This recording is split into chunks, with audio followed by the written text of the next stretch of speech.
Muy buenos días a todos, damas y caballeros.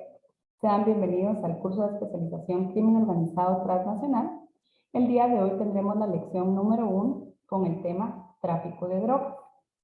El tema será desarrollado por el doctor José Ricardo Sosa Orellana, experto profesor, a quien tendré el gusto de presentarles leyendo una trayectoria de su currículum profesional.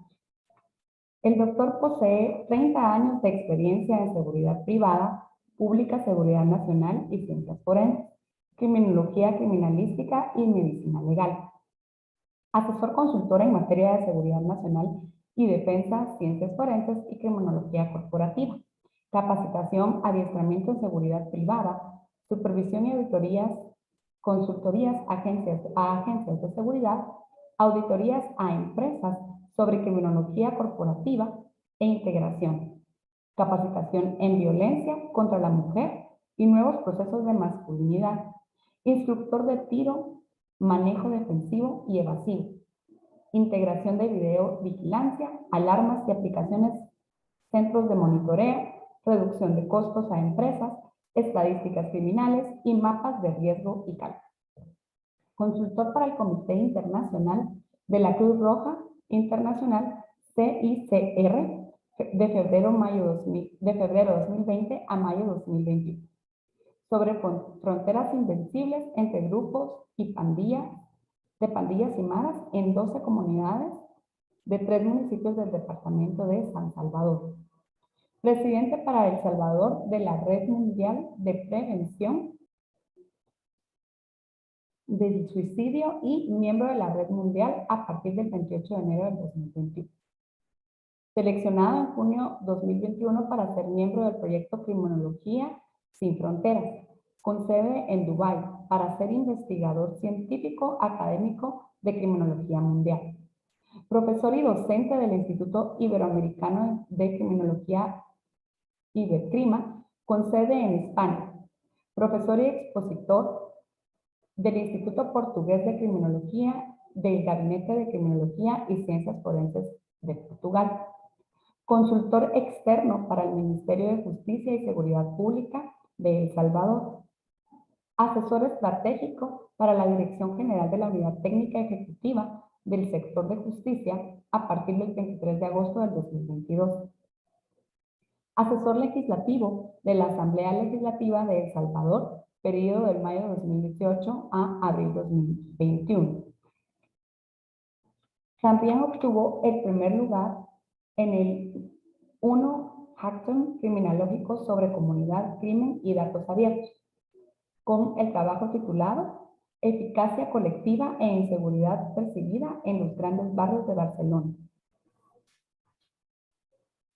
Condecoración naval Mare Nostrum en el grado Caballero 12 de octubre del 2018, designación delegada en el capitán de navío René Francis Merino Monroy, por el señor Ministro de la Defensa Nacional y el señor Presidente de la República en el marco de la cena de gala de la Fundación de la Fuerza Naval de El Salvador. El Sistema de las Naciones Unidas en El Salvador en el marco del proceso de diálogo político como delegado en la Mesa de Seguridad Pública para la Convivencia Ciudadana por el compromiso y aportes a la construcción de la agenda interpartidaria para la nación en beneficio de los salvadoreños, mayo 2019. Reconocimientos por medios de diplomas y placas por conferencista nacional e internacional, panelista, ponente y otros por Universidad del Dr. Andrés Bello, Universidad Pedagógica, Universidad Modular Abierta, Asociación de Medicina Legal y Ciencias Forenses de El Salvador y el Instituto Iberoamericano de Criminología Aplicada. Dirección General de Centros Penales de El Salvador y Escuela Penitenciaria de El Salvador. Fuerza Armada de El Salvador, Estado Mayor Conjunto de la Fuerza Armada, Instituto Especializado del Nivel Superior de Escuela Militar, Capitán General Gerardo Barrios, Centro Regional contra el Crimen Organizado Transnacional de la Fuerza Armada, Asociación de Especialistas de Ciencias Forenses de El Salvador y el Instituto Forense Pericial de Latinoamérica, Universidad Tecnológica de El Salvador, Facultad de Maestrías y Estudios de Posgrados, Club Kiwanis, Universidad de El Salvador, Facultad Multidisciplinaria del Occidente, Departamento de Ciencias Jurídicas, Asociación de Distribuidores de El Salvador, ADES, y Asociación de Agricultores de El Salvador, ADES. Escuela de Comando y Estado Mayor de las Fuerzas Armadas de Honduras, Escuela de Comando y Estado Mayor, Dr. Manuel Enrique Araujo, de El Salvador. Doctor Ricardo Sosa Orellana, le dejo en el uso de la palabra y bienvenido. Buenos días a todos y todas los presentes. Les felicito en nombre de la República de El Salvador por este gran paso de esta formación especializada en temas de crimen organizado transnacional y todo este curso de especialización que ustedes han iniciado para beneficio de su nación, Guatemala, de su microrregión donde viven, de sus familias, de la sociedad guatemalteca y de sus personas. Les animo y les mando un fraterno saludo y mis muestras también de aprecio y solidaridad debido a la tormenta, esta depresión tropical denominada Julia, que ha dejado graves daños también en nuestro país, en El Salvador. Nos encontramos en estado de emergencia. Hay un decreto nacional por 15 días y ayer tuvimos lastimosamente la pérdida de 5 soldados de la Fuerza Naval que fueron soterrados cuando se encontraban cumpliendo la misión en una zona cerca de la ciudad capital. Y de igual manera ha dejado 5 vidas de personas, de ciudadanos también que pues por las mismas condiciones de vulnerabilidad perdieron la vida. Así que envío este saludo fraterno y toda mi muestra de oración pidiéndole a Dios que proteja a nuestra nación hermana de Guatemala de todas estas situaciones de la inclemencia del tiempo. Agradezco también al Inés por esta nueva invitación para poder compartir con todas ustedes y todos sobre este tema tan trascendental para su nación. Creo que es importante también de que comprendamos cuál es la importancia de poder estudiar de una manera técnica, científica, académica, las implicaciones del crimen organizado transnacional. Algunas personas consideran pues de que el crimen organizado transnacional es para Hollywood, es para Netflix, es para producciones de diferentes series de cable. El crimen organizado transnacional es una realidad y es casi tan antiguo como la humanidad misma.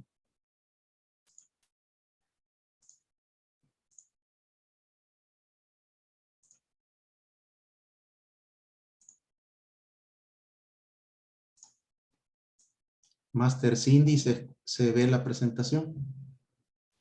Sí, sí se ve, doctor. Mi Bueno, nombre es Lilian.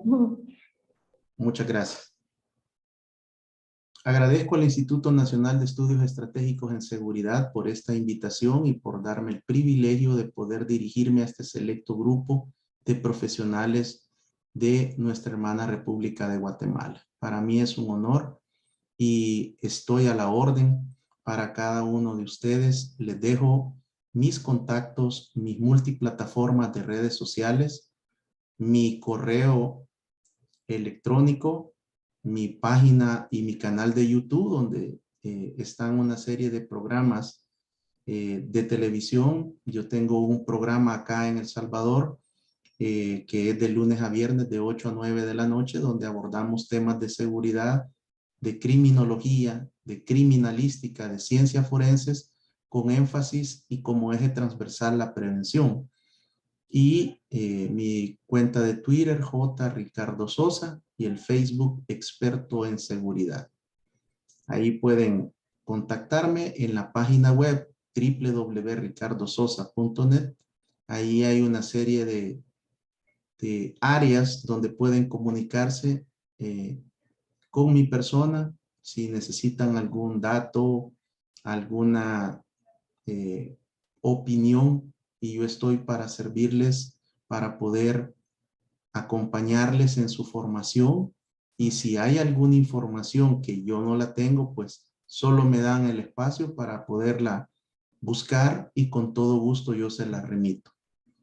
Parte de mi formación especializada es crimen organizado, pandillas, sin duda pues la situación de nuestra microrregión, Guatemala, Honduras y El Salvador, me ha hecho llegar a los orígenes del estudio de las pandillas, cómo surgen, cuáles fueron sus orígenes, por qué esas pandillas que yo me encontraba en mi juventud en El Salvador mutaron, cuál fue el origen de ese cambio, por qué en aquel momento no asesinaban, por qué en aquel momento cuando yo me los encontraba en las calles del centro histórico de nuestra ciudad capital de San Salvador, si uno quería y si uno podía, les daba una moneda y no pasaba a más. ¿Cómo fue ese cambio? ¿Cómo fue esa transformación de verdaderas maras, como los conocíamos en aquel momento, y con nombres criollos, a convertirse en verdaderas estructuras criminales? Ha sido una de las situaciones en las cuales más he invertido tiempo y años de estudio, al igual que los procesos de los centros penitenciarios en nuestra América Latina. Creo que tenemos mucho por hacer, y ahí la Máster Cindy mencionó pues un tema del suicidio, que es una de los aspectos en los cuales con mi esposa servimos a través de un ministerio cristiano para abrazar la vida. Nos dimos cuenta que en los últimos 12 años en El Salvador, cada día se ha suicidado una persona, y esto nos llevó a buscar cómo podíamos obtener información. No existía. Tuve que levantar yo una base de datos de suicidio para poder ilustrarme y darme cuenta con técnica criminológica cuál era el impacto de por qué las y los salvadoreños decidían quitarse la vida.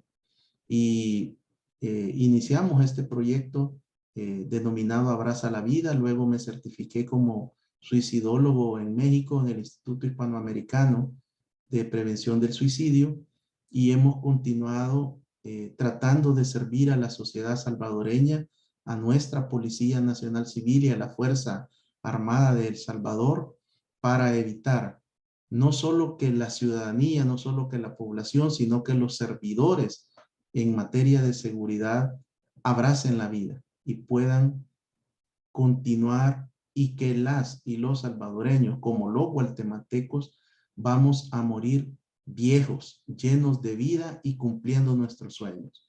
Por eso es que escuchan ese tipo de vinculaciones en el resumen de mi hoja de vida.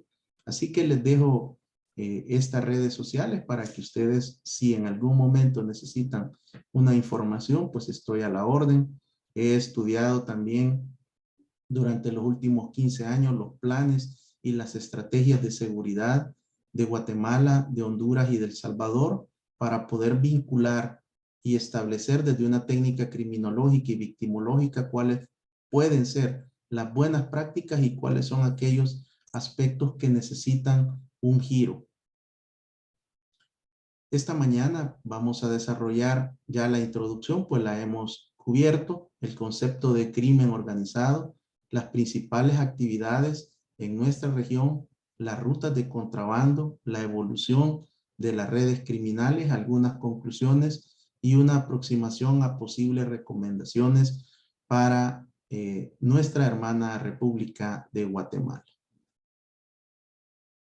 La Convención de las Naciones Unidas contra el Crimen Organizado Transnacional, UNTOC por sus siglas en inglés, no contiene una definición precisa sobre el término crimen transnacional organizado, ni incluye una lista de los tipos de delitos que podrían constituirlo.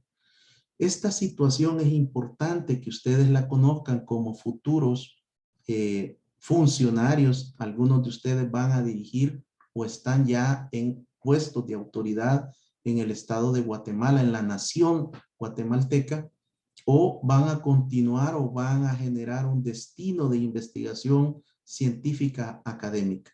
Y esto es importante ya que algunas personas tratan de encasillar el concepto del crimen organizado transnacional. Y pues ni la Naciones Unidas, ni la Oficina contra las Drogas y el Delito, 1DC, han generado una definición la cual nosotros podamos encajonar en una propuesta o iniciativa de ley. Pero esta ausencia de definición fue pensada para permitir una aplicación más amplia de lo que fue la convención a los nuevos tipos de delitos que emergen constantemente a medida que las condiciones regionales y globales se modifican en el tiempo. Veamos qué interesante ha sido cómo el crimen organizado transnacional va siempre cumpliendo las principales características que yo he podido revisar, al menos durante el presente siglo, y estudiando la literatura que nos lleva aparte de cómo comprender los orígenes de estas organizaciones criminales. Y nosotros encontramos, o al menos yo me permito sugerirles a ustedes que hay dos características que nunca cambian, que no modifican en el tiempo y que estas estructuras mantienen, y es que se adaptan y se recomponen. La adaptación y el cambio siempre están presentes en estas estructuras. En cada momento del día, en cada semana, en cada mes, en cada año, las estructuras del crimen organizado transnacional se están adaptando y se están sobreponiendo. Se están adaptando y se están sobreponiendo. El último cambio, al menos de una manera más académica para poderlo revisar, fue con la llegada de la pandemia por el COVID-19. Fue muy interesante cómo, al menos en El Salvador, de manera oficial, la pandemia llega el 14 de marzo del 2020.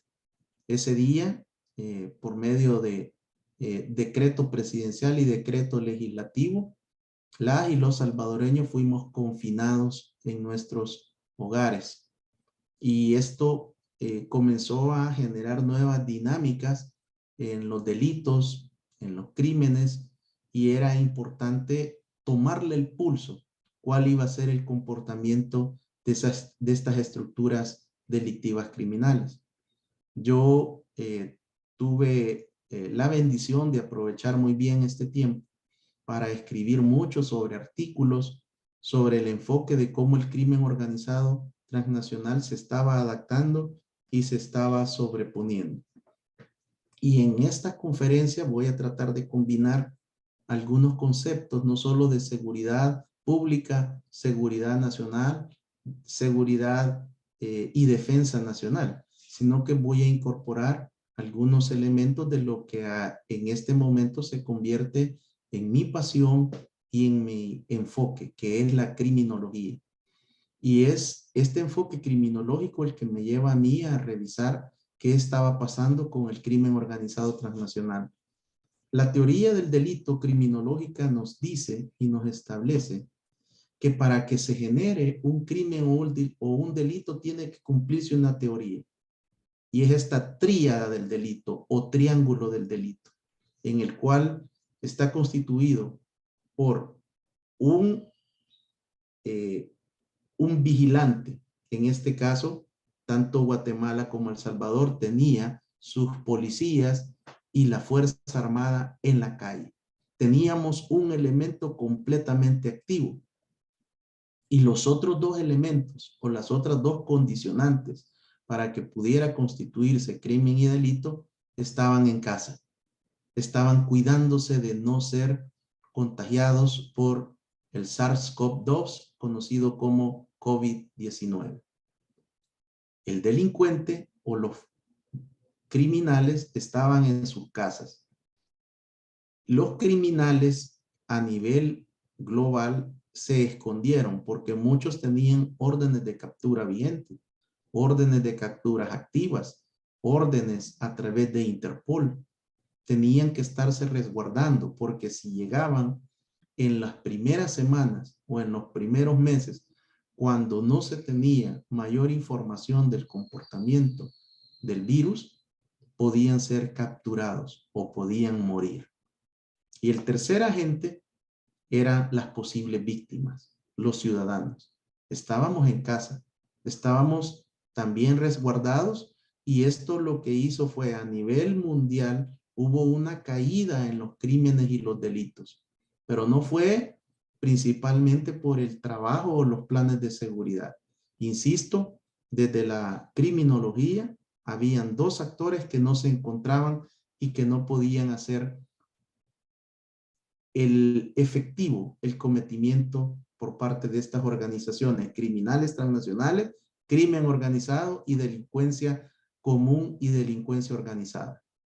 A pesar de esta variable, que la convención no nos definió un artículo o un concepto para que nosotros copiemos y peguemos en una iniciativa de ley en nuestras naciones, sí posee una definición de grupo criminal organizado.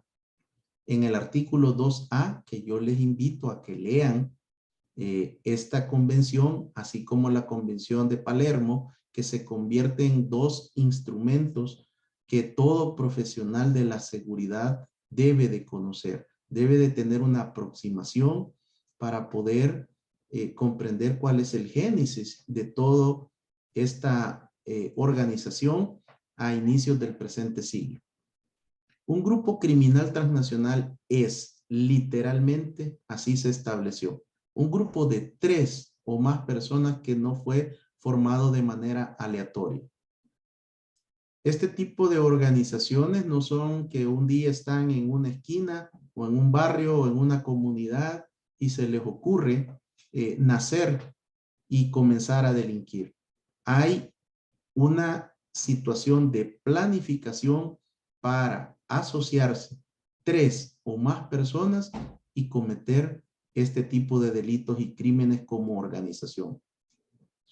La segunda variable es que deben de cumplir con una condición en el tiempo. No es que nosotros nos organizamos ahora y solo duramos un día o una semana para hacer un golpe maestro como están en las películas y como Hollywood nos quiere vender lo que es el crimen organizado transnacional. La tercera variable es que actúan de manera premeditada con el objetivo de cometer un delito punible, al menos con 4 años de encarcelamiento. En El Salvador, los delitos menos graves tienen penas de 1 a 3 años. Y este es como un estándar muy generalizado en nuestra América Latina e incluso en España. De 4 años de condena hacia adelante, en la legislación salvadoreña y en muchos países en el mundo, son considerados delitos graves. Por lo tanto, no tienen oportunidad de ser delitos excarcelables, no tienen ningún tipo de sustitución a la pena de la privación de la libertad, no gozan de beneficios penitenciarios y tiene que cumplirse una condena en un centro penitenciario. Por lo tanto, aquí ya tenemos otro elemento para que nosotros lo consideremos cuando hablemos de crimen organizado transnacional o de grupo criminal organizado. Y la cuarta condición es con el fin de obtener directa o indirectamente un beneficio financiero o material. Estas estructuras no se organizan al azar, no generan obras de caridad, su organización no tiene el propósito de generar algún tipo de beneficio. Les interesa el lucro, les interesa maximizar sus altas ganancias lucrativas que les permite generar todo tipo de excesos y de una vida también llena de excesos. La convención cubre únicamente delitos que son transnacionales, un término bastante amplio y que ha generado mucha polémica en el ambiente académico. No solo se refiere a ofensas cometidas en más de un estado, sino también aquellas que tienen lugar en un estado, pero que son llevadas a cabo por grupos que operan en más de un estado, así como delitos cometidos en un estado, pero que tienen un impacto sustancial en otro estado. Veamos, estas estructuras criminales transnacionales hay que tener mucho cuidado y mucha consideración cuando nosotros establecemos ese apellido transnacional. Quiere decir que esta estructura tiene sus redes y sus vasos comunicantes con otros estados. No podemos actuar con una ligereza y hacer este tipo de denominaciones o generar este tipo de etiquetas cuando no nos conste cuál es la investigación de una determinada red criminal. En nuestra microrregión Centroamérica y el Caribe cometemos mucho ese error de que surge una denominada pandilla y ya la estamos denominando como una estructura criminal transnacional. Surge una banda que asalta bancos, que roba cajeros, que tienen toda una estructura de robo o de hurto de vehículos automotores, y tenemos la ligereza en muchas ocasiones en nuestra microrregión de denominarles ya crimen organizado transnacional. Como profesionales de la seguridad, ustedes que están buscando una formación especializada a través del INES, no podemos permitir continuar utilizando términos que no son los más adecuados. Por eso este seminario especializado se convierte en una verdadera bendición para todas y para todos, porque están generando conocimiento técnico, científico, académico al más alto nivel. INES tiene un reconocimiento no solo en Guatemala, lo tiene en la región centroamericana, en el Caribe, en América Latina, y su estándar de calidad es también reconocido a nivel de Europa. Realmente es una bendición para nuestra región contar con el INES. Y si usted considera todavía que no tiene una idea por qué está en este curso, en este seminario especializado, yo quiero decirle con mucho respeto y aprecio, hay un propósito de Dios para que usted se esté formando y se esté especializando, porque muchos y muchas de los presentes no sabemos cuál es esa visión en la cual no solo van a servir y van a ayudar a su nación, pueden exportar teorías criminológicas, teorías de seguridad que puedan servir a todo el mundo. En este contexto, la definición tácita de crimen transnacional organizado incluye virtualmente a todas las actividades criminales serias con fines de lucro y que tienen implicaciones internacionales. Aquí estamos hablando de grandes ligas criminales. Estamos hablando de estructuras criminales que no solo buscan el lucro financiero y maximizar lo que ya son altas ganancias criminales lucrativas. Estamos hablando de poder.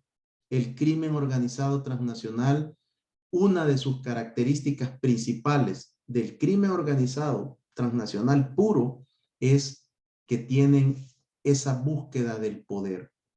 Y todo esto inicia con una relación en la cual las estructuras criminales buscan en grupos fácticos de poder la impunidad. Y por el otro lado, las estructuras de poder de una nación quieren maximizar sus ganancias y mantenerse también en eminencia para generar estas relaciones ilícitas. Hay muchas teorías que nos definen cómo se estructura esta relación. Y a este fenómeno criminal hay mucha literatura sobre lo que es la cleptocracia. La cleptocracia nos define cómo van estructurándose estas relaciones entre estos dos grupos. Naturalmente, y al principio inician con una relación parasitaria. Uno de los dos trata de destruir y de aprovecharse del otro grupo. Hasta que a través de estas relaciones se va logrando el verdadero objetivo, y es una relación simbiótica, donde ambas estructuras están firmes, están sólidas, con los propósitos que he descrito de unos lograr impunidad y continuar sus negocios criminales, y los otros de mantenerse en el poder y también obtener beneficios económicos. Y miren, les voy a presentar un rápido recorrido por las principales portadas de periódicos de mi país, El Salvador. La policía, el director de ese momento de la Policía Nacional Civil, estableció que las pandillas infiltran la política. Y luego vamos a hacer un apartado sobre las pandillas. Exalcalde a juicio por crimen y maras. Cueterías clandestinas dominadas por las pandillas. Esta fue una encuesta que se desarrolló por este periódico Diario El Mundo, en el cual yo soy editorialista semanal desde hace más de 12 años. Y cuando ellos, como periódico, como mesa editorial, plantearon que iban a desarrollar una encuesta, pues nos llamaron y nos pidieron apoyos algunos. ¿Cuál fue la sorpresa? Que cuando terminó esta encuesta, uno de los resultados más demoledores fue que la población salvadoreña dijo que el 42% cree que las pandillas mandan más que el gobierno. Y esto fue en el gobierno anterior. No estamos hablando de décadas anteriores ni del siglo pasado. Pero cuando vamos a otra de las láminas sobre qué más había en ese estudio, aparte de que el 42% de la población salvadoreña dijo eso, dice que el 12% manda en El Salvador, o mandaba en El Salvador, el 12% el gobierno, el 6% el presidente, los políticos 6%, nadie el 5%, el FMLN, que era el partido en el gobierno, el 3%, los diputados o la gente, los funcionarios del Congreso o de la Asamblea Legislativa, el 3%, la oligarquía o las personas adineradas, el 2%, la empresa privada, 1%, Arena, que era el partido en oposición, el 1%, el pueblo, el 1%, los corruptos, 1%, y otros 2%. No sabe, no responde o no quiso decir, 15%. El fiscal general de la República aseguró en conferencia de prensa nacional e internacional, ahí están los micrófonos, que los pandilleros quieren ingresar a la política. Casi 40,000 homicidios en la década anterior. Este es el primer alcalde condenado en El Salvador por su vinculación a estructuras del crimen. Prácticamente salió en todas las portadas conocidas como madera de los periódicos. La pandilla monopolizó la venta de verdura en San Miguel, que es el segundo departamento más importante de los 14 que tiene la República de El Salvador. Los microbuses de la pandilla MS-3. Nexo, Raiz, Martínez, crimen organizado. Raiz es un poderoso empresario que en este momento es prófugo de la justicia salvadoreña, y Martínez era el exfiscal general de la República. Y un juez en un tribunal especializado lo consideró de manera jurídica ante tribunal que era un nexo de crimen organizado. Más de 3,500 personas desaparecidas solo en el 2018. La pandilla con $1 millón en extorsiones en el mercado central, en la principal centro de abasto de frutas, verduras y mariscos. La moneda de curso legal en El Salvador es el dólar de los Estados Unidos de Norteamérica. Policía captura a cabecilla de la 18 en operativo regional. Y ahí pueden ustedes observar cómo vivía este cabecilla en una de las zonas más exclusivas y residenciales de nuestra ciudad capital. Buceros pagan hasta 21 millones de dólares en extorsiones. Transportistas, la otra gremial, pagó 18 millones de dólares en un tan solo año. Aumenta el consumo de droga sintética, que es parte fundamental de esta conversación. MS-13 compró 71 kilos de cocaína de cártel colombiano. Y aquí me voy a permitir explicar algo porque es importante. Esto que estoy señalando, cada uno de estos bloques constituye 1 kilo de cocaína pura. Cada paquete de estos que cabe en una mochila, donde portamos las computadoras, las laptops, cabe perfectamente este kilo de cocaína pura en cualquiera de estos medios para poderla llevar de un lugar a otro. Este kilo, cada uno de estos paquetes en la selva colombiana tiene un valor a las personas que se están enfermando y que están trabajando para estas estructuras de 200 a 300 dólares de los Estados Unidos de Norteamérica en promedio. En algunas zonas y posterior a la pandemia ha bajado el precio y les están pagando menos por toda la producción que muchos observan a través de Netflix, de narconovelas que se generan al menos en la televisión por pago y algunas en televisión de señal abierta. ¿Qué sucede? Tan pronto este paquete llega a la zona de Panamá, ya tiene un valor de $5,000 de los Estados Unidos de Norteamérica. Sigue subiendo porque su destino es los Estados Unidos de Norteamérica. Cuando llega a la zona del Salvador, este mismo paquete que costó 200 a 300 dólares su producción, tiene un valor de $25,000 de los Estados Unidos de Norteamérica.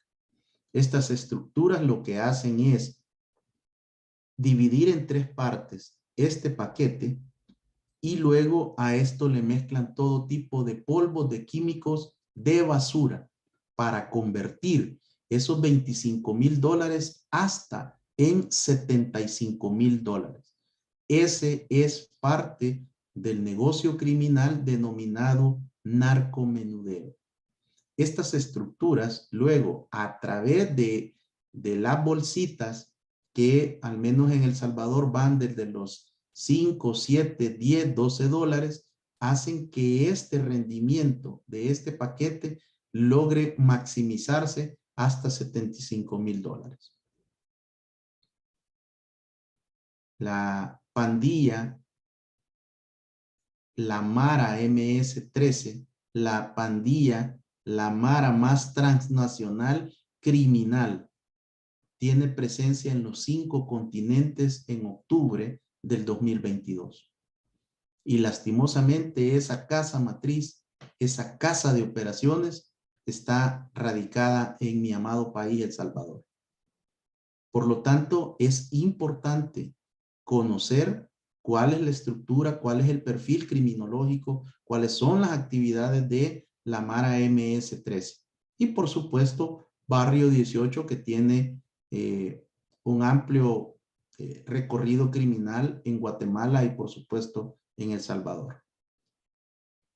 Aquí está otro de los impactos de los golpes de la Fiscalía General de la República y la Policía Nacional Civil desmantelando estructuras y que le reflejaron a parte de la sociedad cómo viven estos mandos medios de estas estructuras de pandillas. El crimen provocó la pérdida del 9.5 del Producto Interno Bruto en 16 años. Esta lámina refleja 4 grandes errores de las pandillas en El Salvador. Y a esta gráfica hay que sumarle un quinto, que fue el que cometieron el último fin de semana de marzo del 2022, que llevó al señor presidente de la República Nayib Armando Bukele Ortiz a invocar el último ratio, el último estadio de la Constitución de la República de El Salvador y solicitar el régimen de excepción.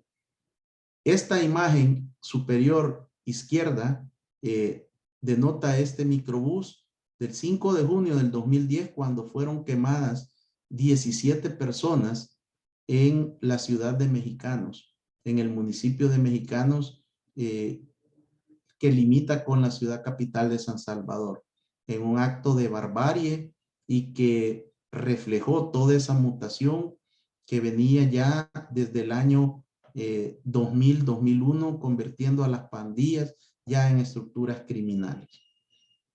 En el cuadro superior de la derecha, diferentes paros al transporte público de pasajeros, generando comunicados a través de multiplataformas de redes sociales y sembrando terror y pánico en la población. Ese día viernes ellos le denominaron Viernes 13 y anunciaron una serie de masacres y de atentados contra la población. En pleno mediodía, la ciudad capital quedó vacía y ese era el poder y la fuerza con la cual ellos querían negociar con diferentes estructuras de poder del Estado salvadoreño. Aquí nos encontramos en el cuadro inferior izquierdo, en abril del 2016, cuando se generó la denominada masacre de Opico. 11 trabajadores fueron asesinados y subidos a multiplataformas de redes sociales estos asesinatos, lo cual ubicó a las autoridades de todo el país en esa escena y aún así no se tomaron medidas excepcionales contra las pandillas. Y acá, donde están en la foto de la imagen inferior derecha, ustedes pueden observar parte de privados de libertad utilizando mascarilla en plena pandemia, cuando se ordena también un nuevo incremento de homicidios en pleno confinamiento. Y entre el 25, 26 y 27 de marzo del 2022, en el último fin de semana de marzo, se registraron 87 homicidios en menos de 72 horas. La última masacre, la última ordenanza criminal contra la sociedad salvadoreña que les ha llevado en este momento. Nos encontramos ya en el 7º mes consecutivo del denominado régimen de excepción. Y llegamos al momento del 1 de junio del 2019, cuando toma posesión el señor presidente Nayib Armando Bukele Ortiz, que ofrece recuperar los territorios de las pandillas. ¿Cómo nos encontramos o cómo podemos evaluar cuál ha sido el rendimiento y la mutación del crimen organizado transnacional y local en El Salvador? Y les presento acá un resumen de lo que se generó en el descenso de homicidios. En sus primeros 2 años, el presidente Elías Antonio saca 7,148 homicidios para un promedio de 9.8 diarios en sus primeros 2 años. El expresidente Mauricio Funes Cartagena, 8,316, 11.4 de promedio. Y el expresidente Salvador Sánchez Serén, 11,825 homicidios en sus primeros 2 años para un promedio de 16.2. Y en sus primeros 2 años, el presidente Nayib Bukele, 2,985 para un promedio de 4.1 diarios. ¿Cómo estamos hasta ayer en El Salvador? Pues El Salvador mantiene un promedio de 0.4 homicidios diarios en el mes de septiembre, y para el mes de octubre tiene un promedio de 0.3 homicidios diarios. El promedio del 1 de enero al 10 de octubre del año 2022 es de 1.5 homicidios diarios, para que en este momento, hasta el 10 de octubre del 2022, El Salvador se encuentra al nivel de Perú, de Chile, de Uruguay y Paraguay como los países con menor tasa de proyección de violencia homicida. ¿Y de qué estamos hablando cuando nos propone el INES que hagamos una aproximación sobre las drogas, sobre el tráfico, sobre las redes ilícitas? Bueno, ya hicimos una pequeña aproximación y di una orientación sobre el impacto del principal negocio de las estructuras criminales transnacionales, como es el tráfico de drogas. A la cabeza, la cocaína. Continúa siendo hasta septiembre del 2022 el primer negocio criminal transnacional. Es importante saber también, o que ustedes tengan una aproximación, que la trata de personas con sus 12 modalidades ha desplazado al tráfico ilícito de armas a nivel global y ahora se convierte en el segundo delito de estas estructuras. Y es importante que nosotros veamos, porque también no podemos confundir trata de personas con tráfico de personas. Cuando hablamos de tráfico, estamos hablando de un negocio que hay una serie de estructuras delictivas y criminales que llevan a personas desde nuestros países, principalmente Honduras, Guatemala y El Salvador, hacia el sueño o denominado sueño americano. Pero también estas estructuras vienen del sur, desde el cono sur y algunos desde Europa. Pero ahí hay una voluntad. Se hace una especie de negocio, se llega a un acuerdo, hay una paga de por medio. Al menos en El Salvador, estos denominados coyotes le ofrecen a la gente 2 o 3 intentos y es agarrado en el camino. Y cuando hablamos de trata de personas, hablamos de un drama humano, de 12 modalidades, incluyendo la esclavitud y todo este tipo de negocios con las personas que le generan también altas ganancias lucrativas. Estamos hablando que al menos se van a generar más de 50,000 millones de dólares en trata de personas en el 2022. De abril del 2020 a abril del 2021, y esto les debe de llamar la atención porque estamos hablando del periodo del confinamiento por la pandemia. 100,306 muertes por sobredosis de droga en los Estados Unidos de Norteamérica. Yo quiero decirle que algunos autores consideran que los Estados Unidos es el sueño de estos criminales. Pero también cuando revisamos cómo se desplaza la droga al llegar a Norteamérica y esta droga atraviesa el océano Atlántico y llega a Europa, aquel paquete de droga que en El Salvador tiene un costo de 25,000 dólares en el mercado negro ilícito, en Europa puede llegar a tener un valor de 60 a 65,000 dólares de los Estados Unidos. Es realmente Europa uno de los destinos favoritos de estas redes ilícitas. Pero imagínense en tan solo un año cuántas muertes por sobredosis debidamente documentados. Y estas 100,306 tienen nombre y tienen apellido. Pero de 1999 al 2021, 1,000,000 de personas al menos murieron por sobredosis de droga en los Estados Unidos de Norteamérica. 2 millones de consumidores de metanfetaminas en Estados Unidos. Y esto hay que también tratar de ilustrarnos y dejar de observar solo el fenómeno de la cocaína. Las metanfetaminas han crecido y tienen en nuestra microrregión una alta incidencia. Ahora ya no necesitamos grandes inversiones ni pagar grandes cantidades de mano de obra para que nos produzcan este tipo de sustancias. Una cochera, un garaje puede ser este taller de producción química.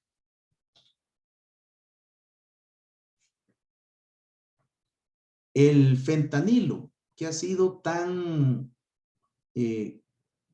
puesto por Hollywood, por Netflix, a través de diferentes series como El Señor de los Cielos, como incluso Rápidos y Furiosos, el fentanilo. Quizás estos productores ustedes pueden considerar que solo exageran o dramatizan.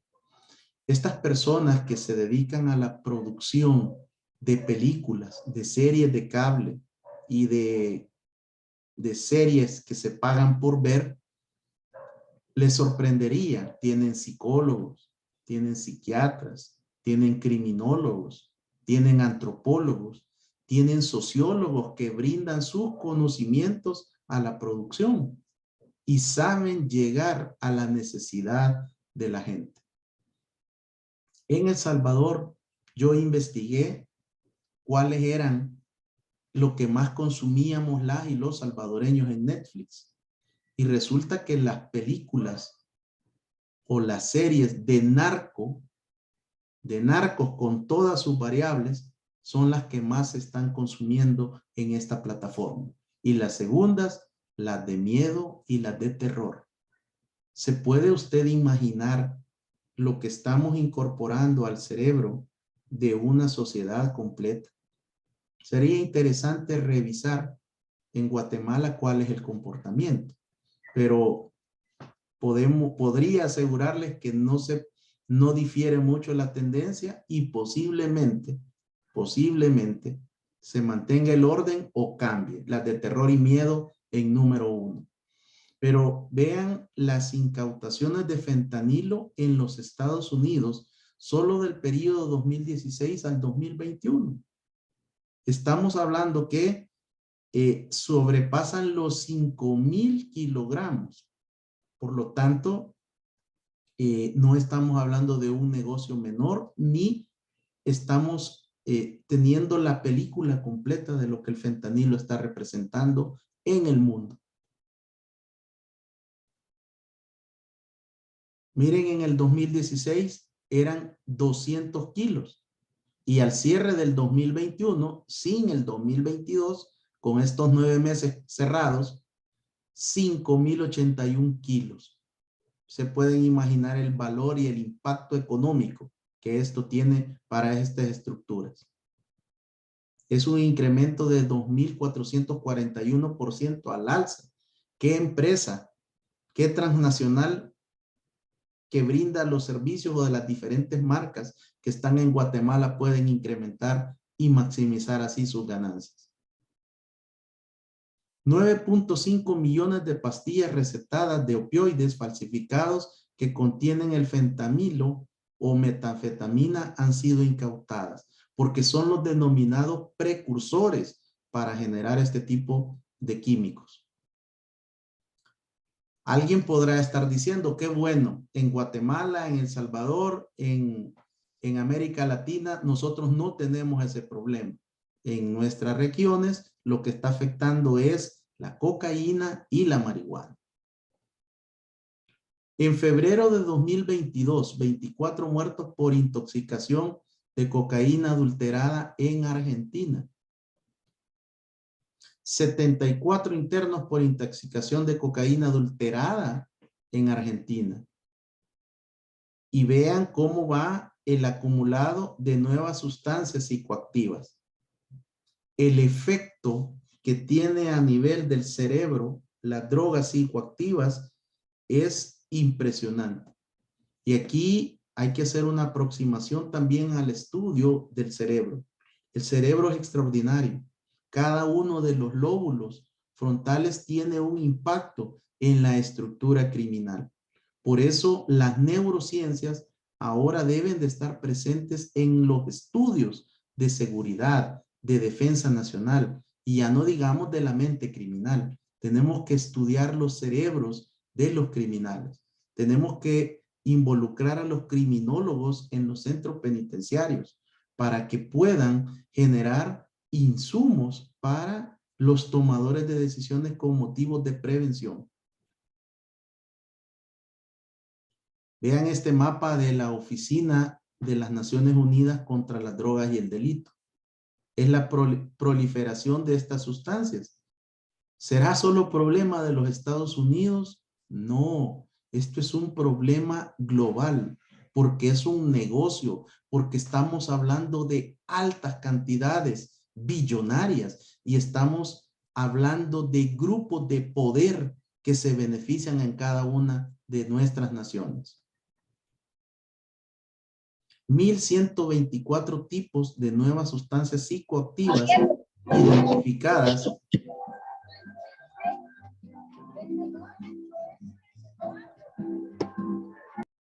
a enero del 2022. Vean Suramérica, para aquellos que creen que se mantienen con niveles solo de producción de cocaína, pues esto aquí queda demostrado que no es cierto. El futuro, yo diría también el presente. Evita el costoso proceso de recolección de cultivos y la producción de drogas basadas en plantas. Miren, si hay verdaderas estructuras de juntas directivas, de consejos dirigidas con una gran soberbia y maestría, son estas estructuras. No necesitan hacer una asamblea en un determinado país.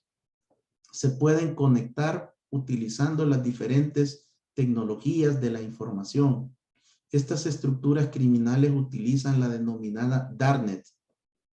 Y cuando están presentes, pues un chocón de puños, un estrechón de manos o el levantamiento de un pulgar tiene para generar este negocio. Y dentro del análisis financiero que estas estructuras lograron establecer era que la mano de obra cada vez se les complicaba más, además de toda la logística de tener cultivos, la producción, el cuidado, los satélites, los drones, la industria militar y policial que está avanzando con equipos sofisticados que pueden ser detectados a grandes alturas. Por supuesto que fue una de las situaciones que lo llevaron a replantearse que este proceso químico le generaba mayores oportunidades y ventajas competitivas. Y además, el incremento del dinero. Difíciles de controlar constantemente, los laboratorios clandestinos están produciendo nuevas sustancias. Digamos, no necesitan un hangar como los que están en un aeropuerto, donde se guarda un jet o un avión o un vuelo que vaya desde el continente americano a Europa. Ellos necesitan simplemente una casa, una vivienda conocida como vivienda mínima o simplemente una cochera o un garage para hacer esta producción.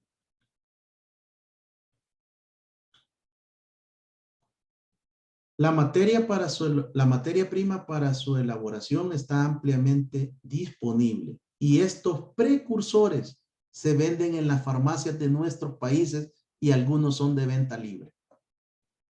Porque hay una característica adicional a que se adaptan y se sobreponen. Es que ellos van adelante de los gobiernos, van adelante de las leyes. Mientras los tomadores de decisiones se tardan 1 o 2 legislaturas en los congresos para hacer las reformas, las modificaciones o hacer o presentar una nueva iniciativa de ley, ellos van adelante. Y esta ventaja les permite a ellos estar por delante de los gobiernos y en muchas ocasiones de los estados. La fabricación a ellos les brinda una gran ventaja competitiva. Pueden estar presentes en los 5 continentes. La mayoría de estas sustancias precursoras no se encuentran sujetas a fiscalización. Por eso es que A través de este seminario especializado pueden y deben surgir las propuestas y las recomendaciones para el Estado guatemalteco, para que se generen las propuestas de técnica legislativa y se reformen o se creen nuevos cuerpos de ley, pero también que exista un enfoque integral para poder generar la prevención en este tipo de delitos. Identificación y análisis puede requerir una capacitación forense avanzada. Miren, en el caso de Guatemala, ustedes tienen uno de los institutos forenses de mayor trayectoria mundial y es mi respetuosa recomendación que deben de aprovecharlo al máximo, porque la trayectoria, la credibilidad de las técnicas, de los procesos, de las y los peritos de su instituto de medicina legal es extraordinario. Por lo tanto, en ese sentido, yo veo que ustedes tienen una gran oportunidad y una ventaja competitiva con muchos países en el mundo. Y es un enorme negocio. Aquí estamos hablando de cantidades que ni ellos mismos soñaron que llegarían a tener. Es tanto el dinero que lo tienen que encaletar, lo tienen que enterrar, lo tienen que ocultar abajo de viviendas, en barriles, en una serie de ideas creativas que se les va generando a estas estructuras con el objetivo de esconder tanto dinero. Aunque laven el dinero, aún así les queda en el poder de sus estructuras. La respuesta, ¿cuál debería de hacer? Bueno, mi aproximación y mi respetuosa propuesta en esta mañana es que lo que hemos observado rápidamente es una red ilícita. Y para combatir una red ilícita, pues yo propongo una red lícita, construida por ciudadanos y ciudadanas que amen Guatemala, que tengan todo el deseo de ser adultos significativos que puedan poner a disposición de su nación todo el talento, la creatividad y el conocimiento especializado. Y para esto no podemos seguir buscando en las autopsias de los criminales o de las fuerzas de seguridad abatidos en los operativos, seguir buscando las respuestas. Tenemos que hacer un giro con un enfoque de prevención, de técnica, de ciencia y de academia. Estos sistemas de alerta temprana sobre drogas es una red de intercambio de información entre actores e instituciones claves que participen en el área de drogas. Esta alerta temprana ocurre antes que se desarrolle una crisis y para prevenir la crisis. Y en situaciones dinámicas, los sistemas de alerta temprana son cruciales para identificar las tendencias emergentes de droga que representan una amenaza potencial para la salud pública. ¿Qué ha sucedido tradicionalmente en nuestra región? Que cada institución defiende su información y la mantiene con estructuras de alto compartimentaje. Y eso ha sido aprovechado por estas estructuras criminales transnacionales. Mientras ellos comparten toda la información, mientras ellos desarrollan y permiten hacer este tipo de ejercicios de sus dinámicas criminales, nuestras instituciones se quedan con la información. Mirá y cuántas kilos de droga incautaron el año pasado, 2021. Mándame un oficio con copia a él, a ella, a este, a aquel. Y esa carta acumula milímetros de polvo en diferentes escritorios y archivos en nuestra región. Mientras el crimen organizado transnacional va adelante y sigue matando a sociedades completas en el mundo. Estos sistemas de alerta temprana evalúan los riesgos y nos ponen y nos proporcionan información útil para el diseño de políticas públicas de prevención. Por supuesto que este sistema de alerta temprana tiene algunos elementos como la investigación, una investigación especializada. Esto requiere que el Ministerio Público o Fiscalía General de la República, más la policía, sean capacitados y adiestrados en estas técnicas de identificación. Los análisis que ya dijimos que tienen ustedes un factor que es una bendición, como el Instituto Especializado de Ciencias Forenses. No podemos tomar decisiones sin datos, sin evidencia. Esto requiere el involucramiento de profesionales, no solo de seguridad, sino de la criminología, que les permitan generar indicadores cualitativos y cuantitativos para la toma de decisiones. Hay que señalar los eventos y la evaluación de las posibles causas para la emisión de avisos. El posible futuro está en nuestras manos, pero para esto hay que hacer un giro estratégico en la planificación al más alto nivel, y esto usualmente vendrá de mujeres y de hombres como los que estamos reunidos en esta sala, que digan: aquí está esta propuesta, esta recomendación, con todos los demás elementos que seguirán capacitándose y adiestrándose a través del INES. Un sistema de alerta temprana tiene un monitoreo cercano. Necesitamos monitorear cada metro cuadrado, cada cuadrante de la nación de Guatemala.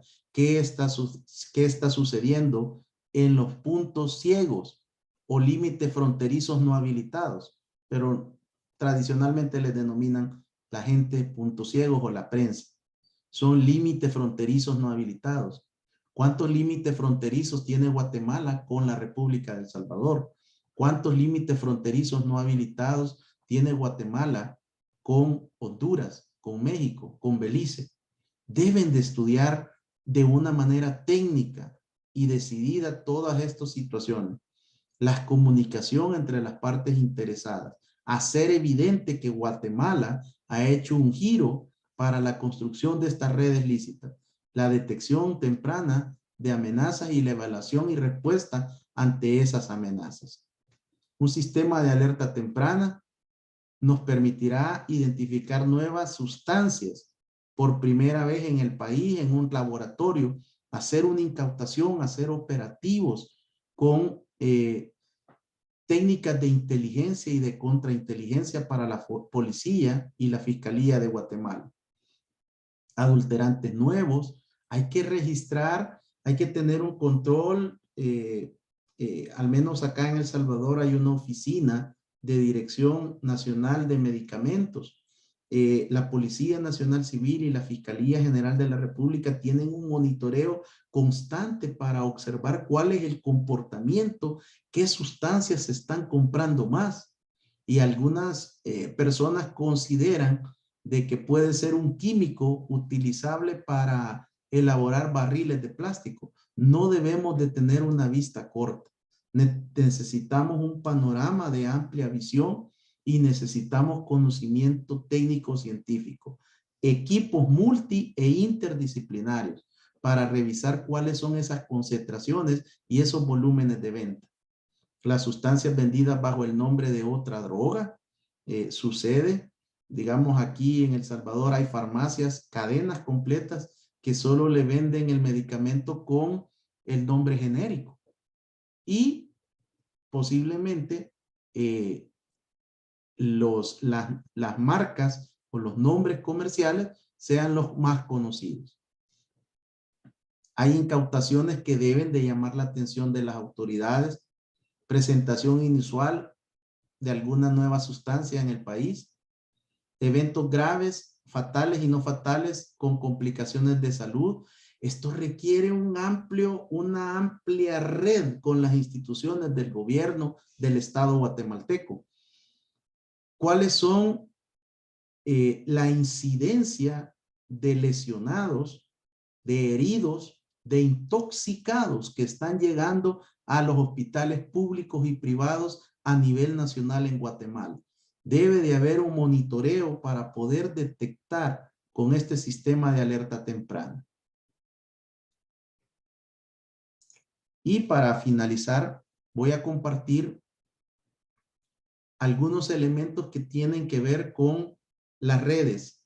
¿Qué es lo que está sucediendo en nuestra región, en nuestra microrregión? 10. Que la droga viene del sur a pasar por el centro de América hacia su destino soñado, que es Norteamérica, Estados Unidos y Canadá. Incluso en una menor proporción México. La droga está pasando por aire, por tierra y por mar. Esto implica que necesitamos tener unidades especializadas en estas tres esferas. Necesitamos, y sería mi recomendación, una alianza a nivel centroamericano para adquirir un radar, para adquirir realmente un satélite que podamos aunar esfuerzos y no nos permite estar solo dependiendo de radares de los Estados Unidos de Norteamérica. En segundo lugar, si nosotros sabemos cuáles son las trazas que existen, no hay dónde perderse. Existen dos grandes trazas aéreas y estas van principalmente por el Océano Atlántico en la República de Honduras. Ahí tenemos mucho tráfico de avionetas, de aviones, de jet que pasan por todo el Océano Pacífico, toda la costa hondureña, ingresan a San Pedro Sula y luego llegan con destino hacia Guatemala, Belice, México. Esa es una ruta, son trazas muy bien ubicadas en diferentes mapas que se tienen sobre este tipo de rutas aéreas. Las rutas terrestres, pues esto implica la compra y la inversión de máquinas en aduanas, en nuestras fronteras. En el caso de El Salvador, nuestras fronteras tienen diferentes tipos de escáner, de rayos X, de equipos manuales, por lo cual las estructuras criminales transnacionales han cedido, han desistido del paso de droga por territorio salvadoreño y están buscando las rutas de Honduras para poder continuar ese tráfico hacia el norte. Y la tercera, la que está siendo la segunda o la primera preferida, de acuerdo a las tipologías delictivas de cada nación, es la marítima. Estamos hablando que estas embarcaciones con semisumergibles, con embarcaciones de baja denominación que van semisumergibles y que tienen 2 o 3 motores ocultos, pasan y en la traza marítima lo que estamos observando es que vienen sobre el litoral, sobre el mar territorial de Panamá, Costa Rica, Nicaragua, y luego hacen un desvío impresionante para evitar el paso por las 200 millas náuticas de la República de El Salvador y por las aguas internacionales, para luego llegar nuevamente hacia Guatemala y continuar la ruta. Dentro de los decomisos importantes de la Fuerza de Tarea Naval Tridente de la Fuerza Naval de El Salvador, ha sido impresionante los decomisos que se han generado en 900 millas náuticas, 800 millas náuticas, 700 millas náuticas. Y esto ha logrado que El Salvador se posicione como un país referente en el combate mundial o el problema mundial de las drogas. Técnicamente, no se recomienda continuar denominando abiertamente que esto es un problema de delitos de crimen organizado, de tráfico de drogas.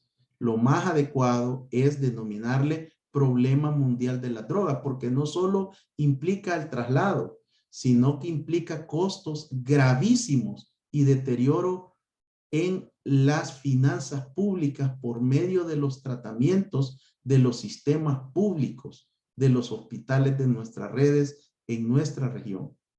Por lo tanto, el consumo y los efectos de las drogas y de los estupefacientes impactan las finanzas de nuestros países, limitando el crecimiento y el desarrollo para obras que lleven al desarrollo humano. De hecho, los objetivos de desarrollo del milenio establecían que se tenían que generar y cumplir una serie de indicadores que también con la llegada de la pandemia del COVID-19 no fueron posibles. Estas redes ilícitas utilizan este transporte de drogas y de estupefacientes, de trata de personas, de tráfico de personas y de tráfico de armas para continuar generando negocios multimillonarios. Generan ganancias, como les decía, que ni ellos mismos esperaban. Y por eso en esa dimensión tenemos que también involucrar actividades de contrabando que tienen que ver con el crimen organizado transnacional. No solo pensemos en la pandilla, no solo pensemos en estructuras organizadas que pueden estar operando localmente en diferentes zonas de nuestros países o específicamente en Guatemala. Esto tiene que ver con la construcción de una verdadera red criminal. Esta red que les ha permitido avanzar. Y por eso el crimen organizado transnacional, cuando nosotros revisamos sus orígenes, tenemos que leer Italia. Tenemos que enterarnos cómo surge esta mafia italiana. Cómo se generaba antes de la mafia italiana lo que habían sido estas estructuras. Cuando nosotros en nuestro país y también en Guatemala hemos sido víctimas del delito de extorsión. Las pandillas criminales han levantado verdaderos imperios a costilla de la extorsión o la mal denominada renta. Cuando yo comencé a estudiar este fenómeno delictivo criminal presente en El Salvador con evidencia desde el 2002-2003, hace 20 años, tuve que ir y fui encontrando cuál era el origen y llegué hasta el tiempo de los piratas. Por lo tanto, el tema del crimen organizado transnacional o estas sociedades criminales son verdaderas sociedades criminales ilícitas que deben de ser erradicadas con las construcciones de red. Ahora estamos activando una poderosa red porque estamos en este intercambio de información entre dos naciones y dos países hermanos que deben de unir esfuerzos, que deben de estar de cerca, que debe de existir un intercambio de información, que debe de tener una amplia comunicación entre los gobiernos. Pero ¿qué es lo que sucede? ¿Cuál es la situación en este momento? Honduras está todavía en un proceso de transición con una nueva administración. Guatemala está con un proceso de un gobierno de salida. Y El Salvador se encuentra con un gobierno que va a entrar, está ya por cumplir su 4º año para llegar al 5º de gobierno del presidente Bukele. Esto requiere un mayor grado de comunicación, de una planificación y comunicación estratégica, porque de lo contrario, siempre vamos a tener estos vacíos que han estado presentes. Y la ruta que se ha seleccionado en nuestros países ha sido una ruta generando políticas públicas o planes fundamentados en ocurrencias y no en evidencia empírica. Como profesionales de la seguridad, de la defensa nacional o de la criminología, nosotros debemos de fundamentar nuestras posibles hipótesis, teorías y recomendaciones fundamentadas en evidencia. Pero también ahí viene otra temática. ¿Qué literatura podemos recurrir en El Salvador, en Guatemala, o en El Salvador para proponer a los tomadores de decisiones. Yo, a través de diferentes escuelas criminológicas y diferentes eventos en los que he podido participar, me he quedado verdaderamente sorprendido cómo muchos europeos tienen 3, 4, 5 libros sobre pandillas y nunca han tenido un pandillero enfrente y nunca han tenido en sus prisiones a un verdadero jefe de clica o de un programa como la MS-13 o de la tribu como el Barrio 18. Pero son personas que de alguna manera se ubican mejor en un estadio académico y luego nosotros tenemos que recurrir a ese tipo de literatura. Los desafíos del conocimiento académico deben de continuar. Por eso esta formación especializada del INES, insisto, es una verdadera bendición, porque de aquí se debe de generar evidencia, indicadores cualitativos, cuantitativos, posibles teorías, y por qué no unir estos esfuerzos de investigación, al menos en Honduras, Guatemala y El Salvador, para esta producción, y que nosotros también podamos exportar conocimiento, exportar teorías de seguridad y criminológicas. Pero si nosotros continuamos únicamente con los referentes de literatura tradicionales, estaríamos cometiendo un grave error. Al menos las tipologías delictivas criminales que yo observo en El Salvador están adelante 5 a 7 años de muchos países en nuestra región y en Sudamérica. Veamos, por ejemplo, la crisis carcelaria en Ecuador. Son estructuras criminales que todavía gobiernan los centros penitenciarios. Si no se desarrolla la prevención desde la primera infancia, no vamos a avanzar. Las generaciones son de 40 años. Y en el caso de la pandilla, el primer pandillero salvadoreño en Los Ángeles, California, fundó la primera pandilla solo de salvadoreños en 1969. Es decir, en octubre del 2022, yo tengo claramente identificada 4 generaciones de pandilleros. Esto implica que los planes y las estrategias de una política criminal deben de estar fundamentadas con un eje transversal fundamentado y sugerido desde mi punto de vista con un énfasis de prevención. Pero también no podemos descuidar todas las aristas para continuar en el combate y la represión del delito, pero sin olvidar que esta ha sido la dimensión que más ha fracasado en nuestra microrregión. Por lo tanto, esto implica que estemos revisando las buenas prácticas de nuestros países hermanos. Guatemala tiene muchas cosas que aportar, Honduras también, El Salvador también, pero lo que falla es el intercambio de información.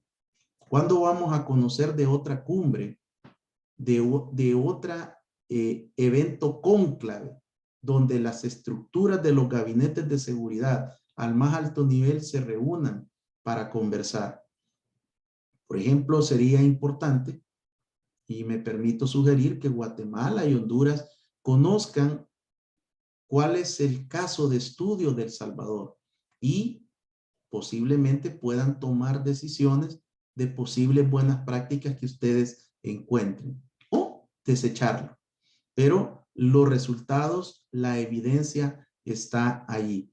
Son 55,000 pandilleros que han sido capturados en 6 meses y medio del régimen de excepción.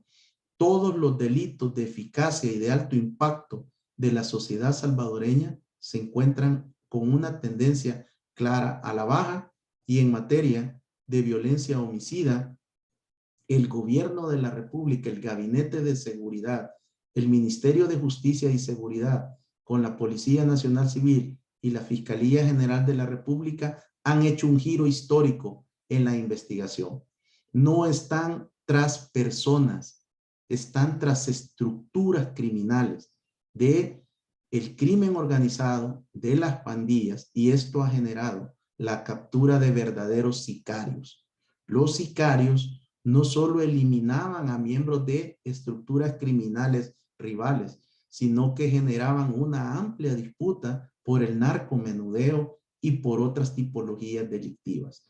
Por eso creo que es importante esta temática del tráfico de drogas, no olvidando que el enfoque debe de ser más integral y que esta aproximación a las estructuras criminales transnacionales tienen a la base una estructura de poder con grupos fácticos que se desarrollan en los diferentes estados y naciones de nuestra región, con personas que nosotros podemos conocer ahora mediante casos judicializados que estaban involucrados en actos y en negocios ilícitos.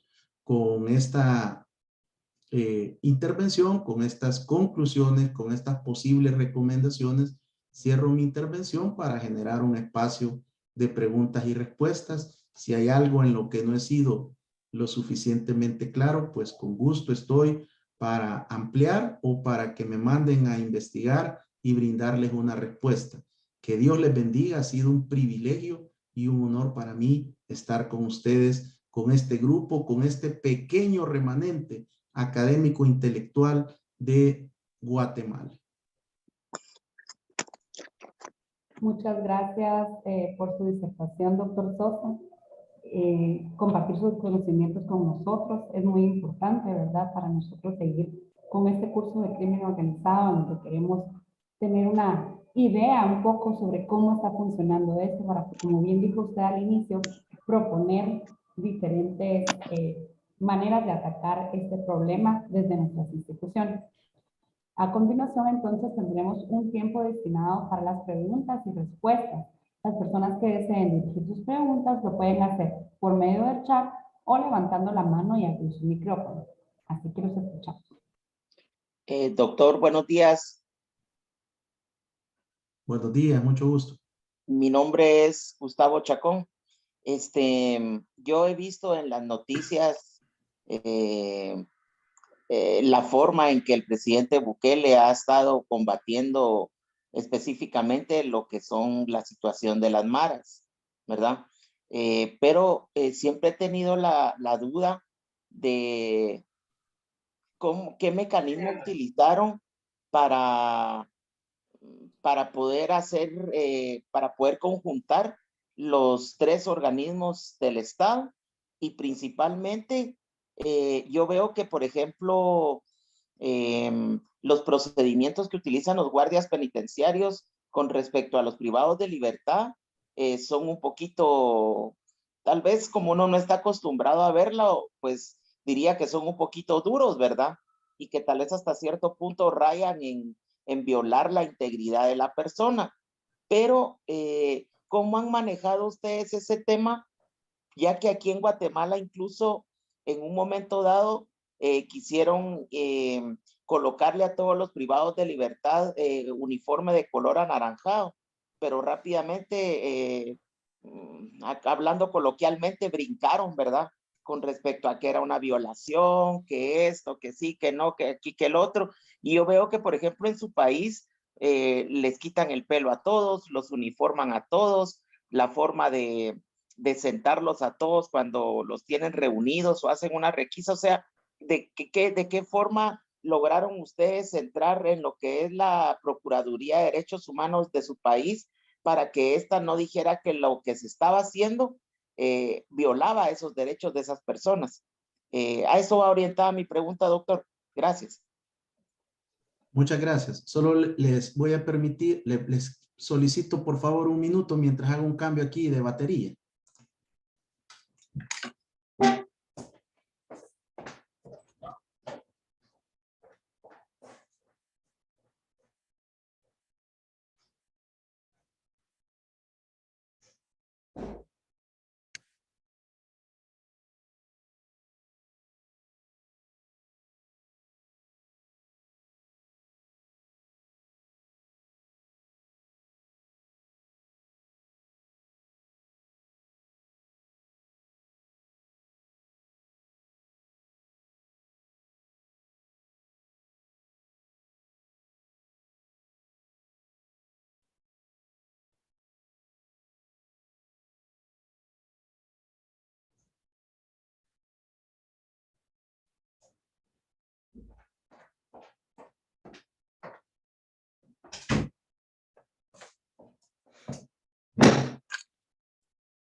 Bueno, muchas gracias.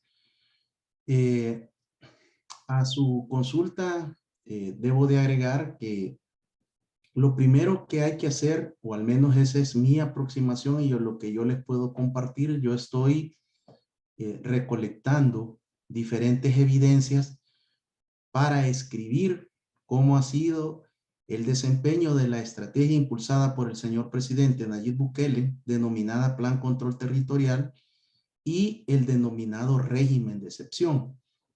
Lo que yo le puedo decir es que esto no puede ser posible si no existe la voluntad política al más alto nivel. Esto tiene que venir de las altas esferas políticas de una nación, por supuesto del presidente de la República, de su Consejo de Ministros, pero también de los grupos fácticos que siempre sabemos que operan en nuestra América Latina. Grupos económicos, grupos financieros que siempre han tratado de que las legislaciones estén a favor de estos grupos. Ese fue una de las primeras situaciones que enfrentó el señor presidente Nayib Bukele y que le ha permitido avanzar. En segundo lugar, el presidente Bukele tiene una ventaja competitiva en este momento, que durante los primeros 2 años de su mandato enfrentó una oposición que le negó los fondos para la gobernabilidad y para la estrategia, para financiar a la Policía Nacional Civil y a la Fuerza Armada. Y eso lo logró hasta el 1 de mayo del 2021. Fue cuando logró que el partido político que él representa lograra una victoria histórica en las urnas, logrando la mayoría calificada. Desde entonces han generado una serie de reformas y de cambios en las legislaciones, en las normativas que le ha permitido avanzar.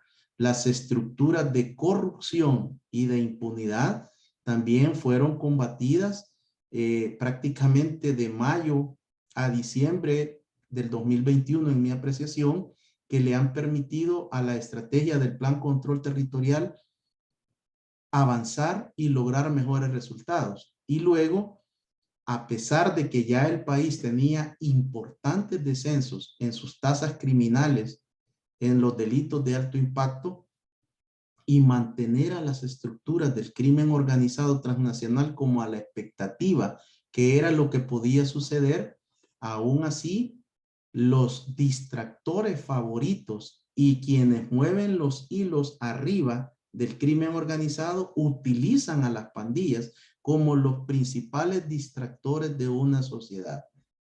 Yo, con mucho respeto, me permito hacer una aproximación al Estado guatemalteco.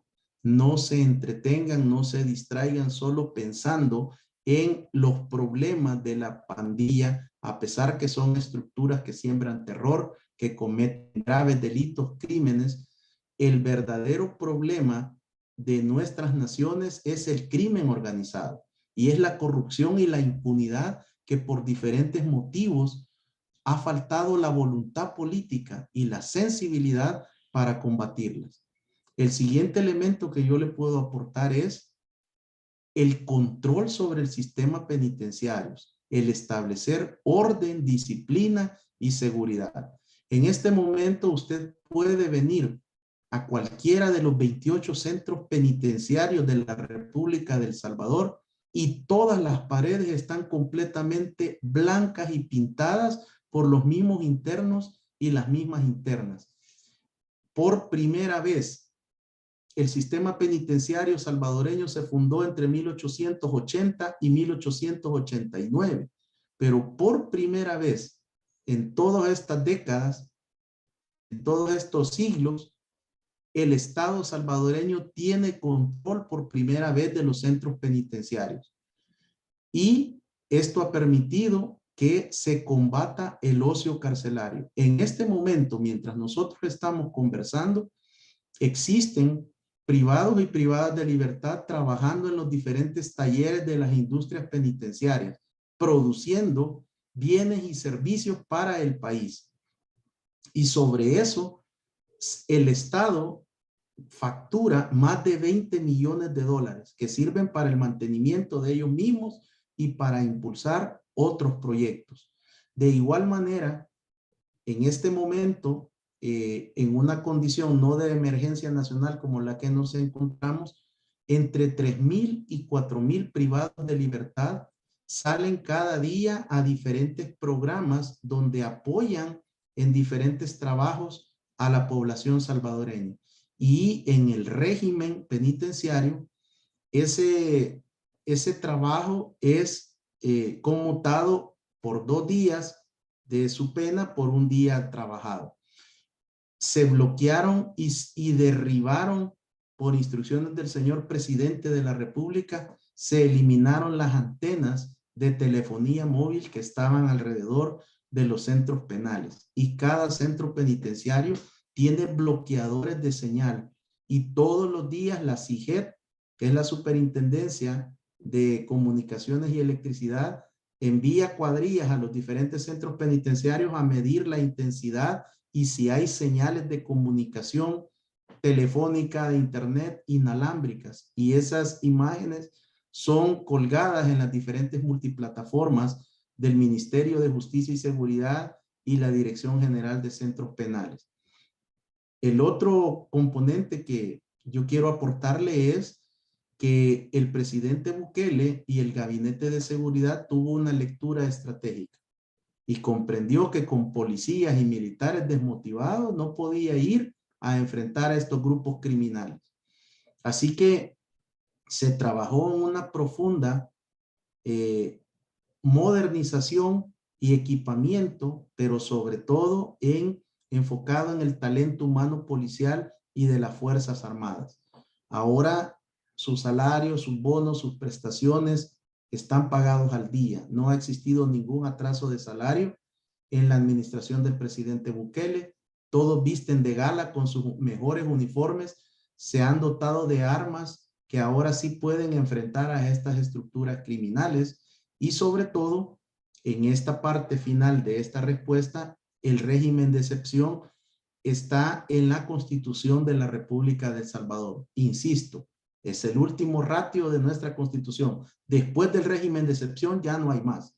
Pero lo que ha demostrado es que este régimen de excepción ha estado presente en todas las constituciones de nuestra República en 201 años. Pero el presidente Bukele ha sido el único que ha invocado el régimen de excepción en beneficio de la población. 9 de cada 10 salvadoreños apoyan el Plan Control Territorial y el régimen de excepción. Muchísimas gracias, doctor. Vamos a dar espacio para una pregunta más, que le dejo la palabra al licenciado William. Muchas gracias, Magíster. Bueno, antes que nada, felicitar al doctor. Muy interesante, muy clara su exposición. También decirle que soy alguien que admira, que he visto y admiro bastante lo que se está haciendo en El Salvador, pero hay un elemento que me deja pensando y me gustaría pedirle su opinión. Fíjense, los logros que se están teniendo en El Salvador de alguna manera con los mareros y todos tienen un efecto que no se habla mucho, que es que allá lo pongamos por esconderse y todo, o si no los agarran, se vienen para acá. Y cuando se vienen para acá, vienen a extorsionar y matar gente aquí, ¿verdad? Y eso sería como que está bien, parece como que puse tablas en mi casa para que no se llevara, pero el agua se está cayendo en la casa del vecino. Entonces no sé qué tanta efectividad realmente habría en eso, ¿verdad? Pongamos, es más como una transferencia de problema. ¿Qué podríamos hacer para mejorar esa situación, doctor? Muchas gracias. Bueno, muchas gracias. Y antes de responderle, don William, se me quedó una parte de la pregunta anterior que era sobre la Procuraduría de la Defensa de los Derechos Humanos. El gobierno de la República le ha abierto la puerta de los centros penitenciarios para que el Procurador General de la República de los Derechos Humanos y las Procuradurías Auxiliares ingresen y constaten y tengan acceso directo a los y las internas, y ellos están emitiendo todas las investigaciones y todos los protocolos de activación.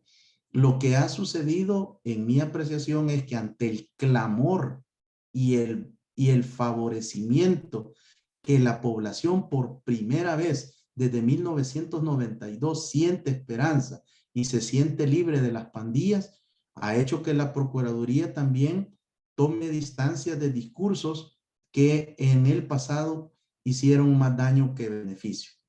Con relación a la pregunta de don William, yo quiero decirle de que efectivamente cuando se inició la estrategia del Plan Control Territorial que ustedes tenían, el gobierno anterior, el Gabinete de Seguridad tuvo acercamientos con el gobierno anterior y vino también una comitiva en el 2019 y previo a la pandemia para conocer qué se estaba haciendo en El Salvador. Luego, el ministro de Justicia y Seguridad Pública, el licenciado Gustavo Villatoro, con el ministro de la Defensa Nacional, René Francis Merino Monroy, y el director general de la Corporación Policial, el comisionado Mauricio Antonio Arriaza Chicas, han sostenido diferentes reuniones con representantes de seguridad de Guatemala y de Honduras ya dentro del régimen de excepción. Me parece que de alguna manera posiblemente hubo una respuesta tardía tanto de los gobiernos vecinos para poder cerrar las fronteras y poder revisar tanto la frontera legal, porque nosotros con documento único de identidad podemos ingresar a Guatemala, como también de los puntos fronterizos no habilitados, que en mi apreciación puede ser la forma como han estado ingresando estas personas. De la estructura de mando de la Mara MS-13, el 80% se encuentran ya capturados dentro del régimen de excepción y de la estrategia del Plan Control Territorial. Estas personas que forman parte de esta estructura de CEO, de junta directiva, de esta estructura criminal transnacional, por supuesto que algunos están en Guatemala y otros están en México. De eso ya hay evidencia y los mismos funcionarios del Gabinete de Seguridad lo han reconocido. Yo creo que esto requiere un trabajo de inteligencia, de contrainteligencia, al menos de nuestro país hermano de Guatemala, para que puedan revisar precisamente cuáles son esos cambios en las dinámicas criminales. ¿En qué zonas de Guatemala se podrían estar comenzando a generar actividades de sicariato por luchas de poder? ¿A qué estructuras de las clicas o de la tribu de ambas fracciones de pandillas han llegado a refugiarse y buscar protección estos cabecillas? Porque de algo les puedo asegurar, los cabecillas y los dirigentes de estas estructuras guatemaltecas se les van a cuadrar y le van a hacer el bendito a estos salvadoreños que posiblemente están en Guatemala. Podría ser de que en este momento lo más cercano sea que estén con un perfil bajo, que estén viviendo en zonas, en apartamentos, en torres de lujo, donde pasen completamente desapercibidos, esperando cuál es el accionar de una nueva prolongación del régimen de excepción que se hace cada 30 días ante la Asamblea Legislativa. En este momento vence el 20 de octubre. Todo apunta que puede venir una nueva prolongación del régimen para el periodo de noviembre. Pero yo me inclinaría por pensar que estas estructuras, estos cabecillas, tienen la suficiente capacidad económica para mantenerse viviendo en zonas de primer nivel en la sociedad guatemalteca y pasar desapercibidos. Por lo tanto, hay que aplicar niveles de inteligencia y contrainteligencia. Torres de lujo donde llega comida rápida sería uno de los indicadores principales que yo aplicaría. ¿Qué tipo de servicios, qué tipo de contrataciones existen en estas torres? Que muchas de ellas pudiera ser de que estén desalojadas o vacías porque no tienen la capacidad de alquilarse, de pagar un depósito y pagar un primer mes. Y estas estructuras, al menos en El Salvador, lo que hacían era que contrataban 3 a 6 meses. Por supuesto que los propietarios de estos inmuebles consideraban de que estaban haciendo el negocio de sus vidas, sin darse cuenta que estaban hospedando verdaderos criminales. Así que creo que esto requiere que el Gabinete de Seguridad de su país profundice, incremente los planes tácticos, operativos, estratégicos a la búsqueda de personas que están escapando de la justicia salvadoreña. Pero me da la impresión que han ingresado a territorio mexicano, donde tienen una mayor capacidad de ocultarse, una mayor dinámica criminal, y no olviden que la marihuana es la droga favorita de las pandillas. Por lo tanto, la marihuana mexicana tiene una amplia aceptación, tanto en Guatemala, Honduras y El Salvador. Y estos dirigentes criminales pueden estar llegando a brindar todo este tipo de herramientas de inteligencia a las mafias mexicanas y generar actos de mayor violencia en nuestra microrregión. Muchísimas gracias, doctor Sosa.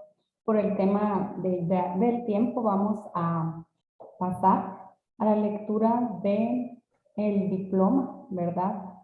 En reconocimiento para el apoyo invaluable brindado a nuestra institución, y el diploma dice así: el Instituto Nacional de Estudios Estratégicos en Seguridad otorga el presente diploma al PhD José Ricardo Sosa Orellana en agradecimiento por su valioso apoyo en la realización de la videoconferencia Tráfico de Drogas, como parte del programa de actualización permanente para la profesionalización y formación de los servidores públicos del Sistema Nacional de Seguridad de Guatemala.